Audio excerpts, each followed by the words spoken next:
So my name is Jamie Lorimer. I'm one of the tutorial fellows at Hertford College, and it's a great pleasure to meet you virtually today, along with two of my students, Tony and Karina here, and we're here to answer your questions in a sort of simulated open day conversation. So we've prepared a few questions that we think you might want to know more about. And so we'll talk about that for the next 20 minutes or so. And then there is the opportunity to have a live Q&A later on in the month. And I'm happy to answer further questions by email. So I'll open up the questions to Tony and Karina from here. So what are the key features of the Oxford syllabus? So there's quite a lot of information on the Oxford syllabus available on the university website. But broadly speaking, we divide the course into two sections. So there's the first year course, the prelims course, and then there's the final honours school course, which happens in the second and third year.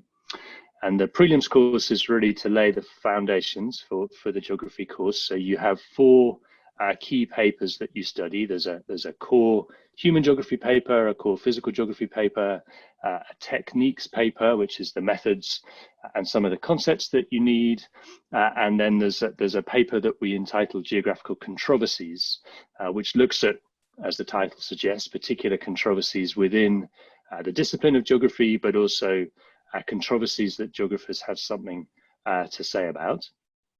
And that's compulsory, and everybody does the same thing.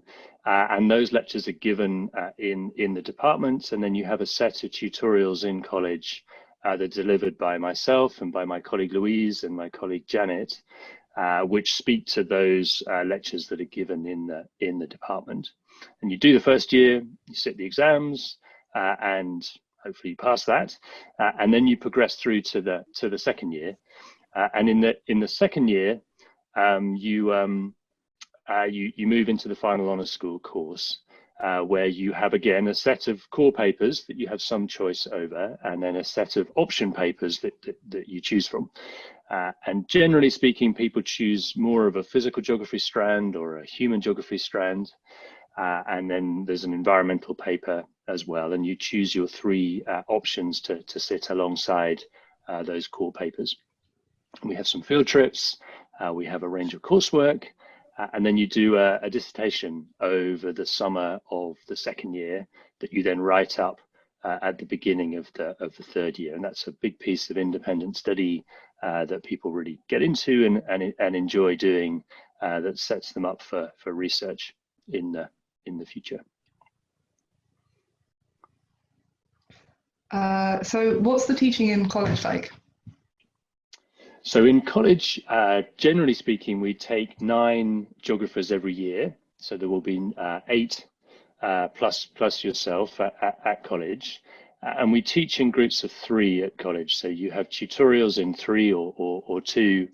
And that's the majority of the teaching will be an hour-long tutorial that will be with one of the geography fellows in one of the rooms in the college. For that, you will be set a tutorial topic in advance, often at least a week, sometimes 2 weeks in advance. And these tutorial topics will cover the materials that you've been lectured on in the department. And often they would have a question that you would write an essay for, and you would have a set of readings that you would work through to help you answer the question. And you'd send your essay to me before the tutorial, and then we'd meet and talk about the topic, go through your essay, and cover the themes that are broadly related to the topic the tutorial's on. So you'd have a tutorial a week, all the way through the terms that you're here.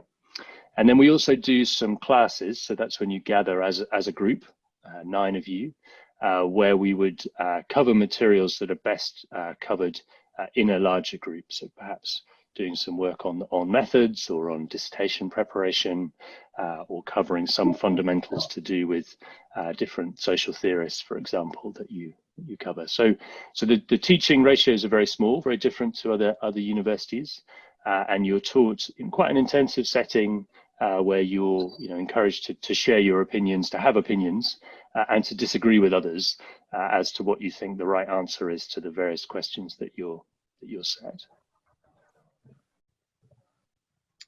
When will students meet students from other colleges? So geography has a fairly good balance of materials that are delivered centrally, so in the department, and then materials that are delivered in college. So you will meet a lot of students at Hartford, and there's a whole package of social activities at Hartford where you will meet people through where you eat and through the college bar and college other activities. But during the lectures in the department, you will obviously meet people in the lecture theatre, and then there are a range of university-wide clubs and societies that you could join. I mean, in a way, this is a question that's probably best answered by you, Tony. I mean, what have you found to be the ways in which you've met other students from other colleges as a geography undergraduate? I mean, the best way to meet other geography students is on the field trip, which happens in your third week of term, and you get put in groups and rooms, and then you get to meet loads of other students from other colleges. And then in general, like, you bump into them when you go to lectures and stuff, which are obviously with the whole department. So that's another opportunity where you can sit next to people from other colleges and talk to them, I would say. That's great. And Tony's just finished the first year, and Karina's just come to the end of the second year. I mean, what would you say, Karina, having had an extra year of experience of the geography program, what have been the ways in which you've met most people? I've really enjoyed meeting people through like extracurricular societies and stuff like that. I've done quite a lot of sports clubs, which are really good for meeting. So they're like open to the whole university, not just one college. So it's really good for meeting people from other colleges and other subjects as well. And I was also on the committee for the Oxford Geography Society. So that was really cool because it was a good way to sort of get to know other geography students better, and some of the geography students from other years as well, not just second years. And we all got to like work together on something that we're all passionate about, geography. So yeah, there's definitely lots of opportunities for meeting people from other colleges and other subjects as well. Great. I mean, I think it really lends itself to teamwork. The geography course, a lot of the coursework is done in teams, which are partly, your fellow students at Hartford, but also students from other colleges as well. So what's the best college for geography then? Well, Hartford, of course. But then I would say that, wouldn't I? Colleges differ, and colleges differ in their architecture. They differ in terms of their wealth and their size, but they also differ in terms of the number of students they admit to different subjects. And so there are 5 or 6 colleges that admit 9 or 10 students. Hartford's one of them. And then there are other colleges that admit fewer students, so they might only take 3 or 4 geographers. So at Hartford, you'd be in a larger cohort of geographers. Every year we take about 10% of the geographers that come to Oxford. So at Hartford, you'd be in a bigger group. And then the other thing to think about when you think about which college you apply for geography is who's going to teach you in college. And so most of the larger colleges have a human geography fellow and a physical geography fellow. And so you have specialists in those different subdisciplinary areas. We have 3 fellows here. And so I'm an environmental geographer, Louise is a physical geographer, and Janet is a human geographer. So we cover, if you like, the 3 pillars of geography. At every college, you will still be taught by experts in human and physical geography, but they might not be college fellows. Hartford has a very distinguished history of geography. We have produced lots of famous geographers. It's famously quite an academic college that often gets very good geography results. I don't know, what would you guys say? What were the distinguishing features of geography at Hartford, or a Hartford geographer? Karina, what would you say, having had 2 years of being amongst Hartford geographers? I mean, when I was applying, I only looked around Hartford. I didn't look around any of the other colleges, but everyone was really friendly. And so I was basically like, well, that's good enough, right? And and I knew that Hartford had a good reputation for geography. And I think being in a big group is quite good because it means, well, partly means like if you don't get on with some of the geographers, it's okay because there are other ones you couldn't be friends with. But also it's just nice because you get quite a good mix of like people doing physical geography and people doing human geography because yeah, in the second year you get to like be more selective about what modules you do. So whereas if you're in a small group, you might end up with like not such a good mix of people interested in different things. Yeah. How about you, Tony? What was it that made you apply to Hartford, and how would you characterize a Hartford geographer? I mean, similarly on the open day, I really looked around very few colleges, but mostly I picked Hartford because of the large number of geography students that they take. And that did turn out to be a really good thing, as Karina said, because it's just nice to have a good group of people that do your subject, and it's nice to be able to collaborate on things and like share notes and ideas, and just to have like a group of friends given to you basically. It's just nice having a lot of people with the same interests. But I guess it depends on what you're looking for, because other colleges have fewer students and then you have a smaller group, which also has its advantages as well, but it just depends what you prefer. Yeah, I mean, you know, there's strengths and weaknesses to different colleges. Ultimately, you get very similar geography experience across the piece, but we'd encourage you to come to Hartford on the basis that there'll be a lot of you and a very friendly place to study. So how do exams and assessment work in terms of fieldwork and coursework and exams? So there's quite a range of different types of assessment that we have at Oxford. I mean, the if you like, the main mode of assessment is still exams. So you sit exams at the end of the first year and you sit exams at the end of the third year. And they would be exams on all the main papers that you're taking. And they would be written essays that you do under time conditions. But we also have coursework essays. So particularly for the option courses that you do in the third year, you would write an extended essay of 4,000 words on a topic of your choosing that relates to the options that you do. And then there's a dissertation, which is a 12,000 word piece of independent research, and that you write up over the summer of the second year and into the third year. We do some presentations in college. We write some reports on the fieldwork, on the field trips that you do in the second year. So it's a mixture of coursework and exams, but still quite strongly weighted towards exams in the range of ways that you're assessed. And at college, we do a lot of formative assessment. So we write a lot of essays every week for the tutorials, and those are partly to get you into the habit of writing essays, because that's how you'll be examined. But also we think an essay is a very valuable way of kind of making an argument and gathering your ideas together in order to be able to write convincingly. So I think, does that answer your question? I think those are the sort of different ways in which assessment works. I mean, we could talk about the field trips, the different field trips that the course offers.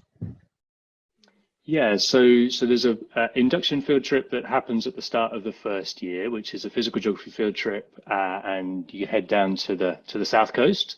So classic geography field trip, go to the beach and do some physical geography. And then in the second year, you get a choice of different field trips. There's a field trip that's more geared towards human geography that goes to Berlin.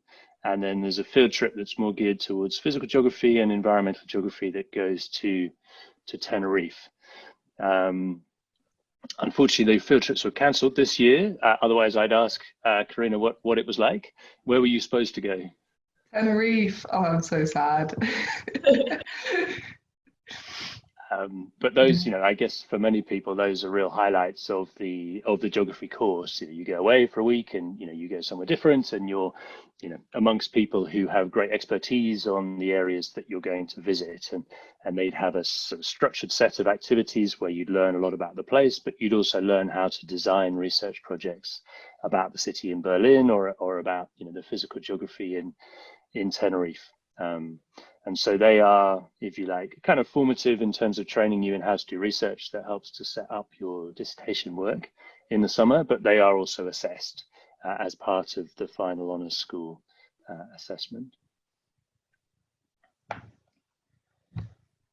So what are the range of options like? You've mentioned about the compulsory topics, but what other kind of options are there to branch out a bit more? So the options are taught according to the specialisms of the staff in the department, and Oxford Geography Department is quite a large department, so there's quite a range of different specialisms, and they would span everything from pure physical geography topics right the way through to pure human geography topics. So there'd be topics about cities, there'd be topics about geopolitics, there'd be topics about China, for example, and then on the physical side you'd have topics about rivers and about climate, and then there are some topics in the middle that are trying to think about sort of environmental geography. So I run an option which is all about this idea of the Anthropocene, geographies for the Anthropocene. So the Anthropocene is this idea that the Earth is now in a new geological epoch by virtue of the magnitude of human impacts on the planet. And so geographers have quite a lot to say about environmental management and how we think about our relationship to nature. So for that option, you'd have 8 2-hour lectures and discussion sessions, and then you'd have 4 tutorials given by the option convener. So you'd have quite an extensive period of time in the 2nd and 3rd year where you'd be taught by a specialist, and you do 3 of these, and these for some people become the things they really get captured by in geography, the topics that they're really interested in.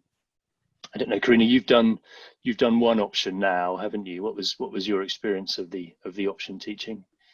Yeah, so I did a physical geography option called Desert Landscapes and Dynamics, which was really cool. It was really interesting, and it was good to be able to go like more in depth on a specific topic, because usually the core modules cover quite a wide range of topics. So it's nice to be able to get a sort of better focus on one topic.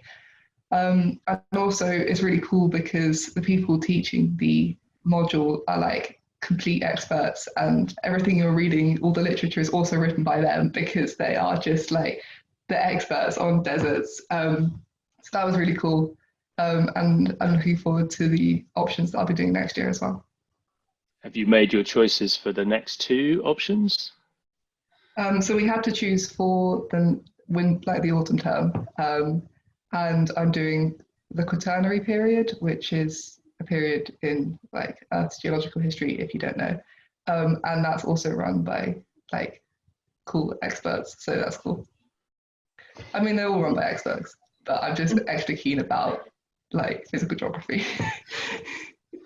And Tony, what about you? Have you had a look at what's on offer for you next year? Have you got some sort of options that you'd like to focus on? I've had a look at some of them, yeah, but I haven't looked in depth because they haven't quite released like the list of exactly what we're going to be offered for the next term. But a lot of them look really interesting. Yeah, I quite like the idea of doing complexity, which is just about complex systems basically, and does a bit of human and physical geography. But yeah, I'm open to, the options are very varied, and there's quite a wide range of stuff that you can focus on because of like the range of specialisms in the department. So I'm excited to do the option courses. Yeah, I think there's a full list of the options up on the website, isn't there? It changes a bit from year to year because people are on leave or have research projects, but there's generally a good choice for every term that you might take them. What can an applicant do to make their application stronger for geography? Okay, so obviously you fill out your UCAS form and you will, in a normal year, do your A-levels. And so when it comes to look at the applications, we're looking at your existing grades, so your GCSEs normally, and then we're looking at your predicted grades for your A levels or equivalent. So obviously we want to see that you're doing well in your exams, and that the teachers think you're on track to do well, particularly in relation to your cohort. So we have ways of looking at the quality of people's grades in relation to the schools that they've done their exams at. So there's a traditional academic way of assessing people's abilities, but we also have your UCAS personal statement, in which you have an opportunity to tell us something about yourself. And in that, we're really looking for someone who's got a passion for geography. They're able to, I guess, tell us a story about why they enjoy geography, why they think geography is the most important subject to study at university. And that comes in many different forms. I mean, really, we're looking for enthusiasm. We're looking for people who've, perhaps read, quite widely around what geography is, or what they think geography might be. Perhaps they can sort of show evidence of that in their personal statement in terms of talking about books they've read, or things they've watched online that has made them think differently about geography. If you've already got an area of geography you're particularly interested in, whether that's human geography or physical geography, to tell us something about that. We appreciate that people have had very different opportunities to go to different parts of the world or to do different things, and that's not something that is necessarily going to give you a greater chance of turning up because you happen to have climbed Mount Everest, or been to the bottom of the Mariana Trench, or it's more that you've given some thought to why geography is the subject for you. There's a curiosity there that we can see, that we'd like to to be able to cultivate for you by coming to Oxford. So what will you ask in the interviews then? And we're really just keen to have confirmation of what we've seen in your UCAS form, to give you a chance to tell us something about yourself, and for us to to have a conversation and see how well you might respond to the Oxford teaching setting. The questions that we will ask will be very open-ended. They won't be questions to which there is one right answer, or one, if you like, straightforward answer. We're interested to see how you think, rather than to test your knowledge of a particular process. And if it turns out that we asked you a question that you really don't have a starting point for, then we're perfectly able to move on to another topic. Often we might ask in an interview for everybody to read something in advance. So you'd pick up something before the interview began, and you then you would use that for the discussion in the first interview. You provide us with a summary of it, and then we talk it through. They look very intimidating from the outside, and a lot of what we're trying to do is just to kind of set you at ease and make you feel at home in Oxford. I don't know. I mean, what's your memory, Karina, of the interview experience here, and if you like, what it was that you got out of it, and what you enjoyed, or what advice you'd give to someone who was coming for interview? I mean, some people say that they really enjoyed the interviews, which I have to admit I don't think was the case for me, because I was quite nervous about it. Like, the reason it was scary was because I was scared, not because the interviewers were scary. So,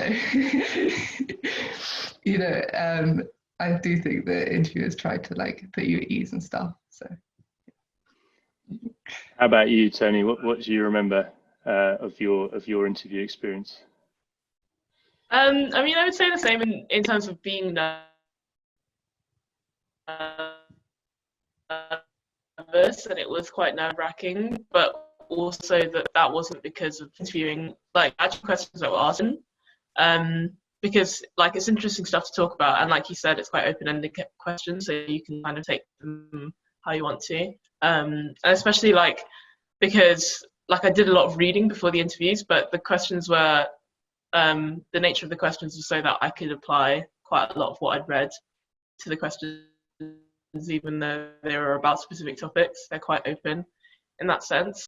Yeah, I mean, it gives you a good flavour of what it would be like to be a student here at Oxford, and I'm glad you think we were very nice. We're definitely not there to intimidate. You know, Oxford interviews have a terrible reputation, and they're not like that. At least not in geography at Hartford, anyway.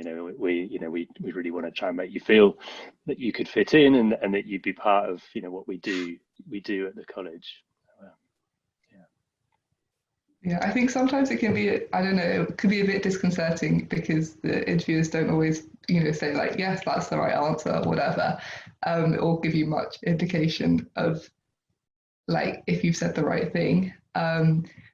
So I think, well, knew that might be the case because someone had warned me about that. So I was trying not to let it get to me. So that's the advice that I give people when they're doing the interviews. Don't like let it get to you if you don't feel like you're getting positive feedback. It doesn't mean you haven't said the right thing. Okay, I think was that all the questions that we had to go through? Was there anything else you guys wanted to ask or to raise at this stage? I don't think so. I can't think of anything. I would say just that the best part about doing geography at Hartford really is the community, in terms of having a group that can be collaborative and that you can really enjoy the subject with, because you've got so many minds that you can bounce ideas off and you can share ideas with and collaborate. And yeah, it's just a really lovely place to be. Actually, Right. yeah, well, sorry. Also, I would just say that you should definitely apply even if you're not sure about it. I wasn't sure if I wanted to come to Oxford, but I just applied anyway. And I'm really pleased that I did, and I've really enjoyed it. So, when you're applying for university, you get to put down 5 different options of universities. So just put Oxford as one if you think you might want to come, because you're not going to, lose chances to go to other places, and it keeps your options open. Okay, well, thank you both very much. And as I say, there's a sort of live Q&A later in the month, and I'm happy to answer questions by email if people want to get in touch.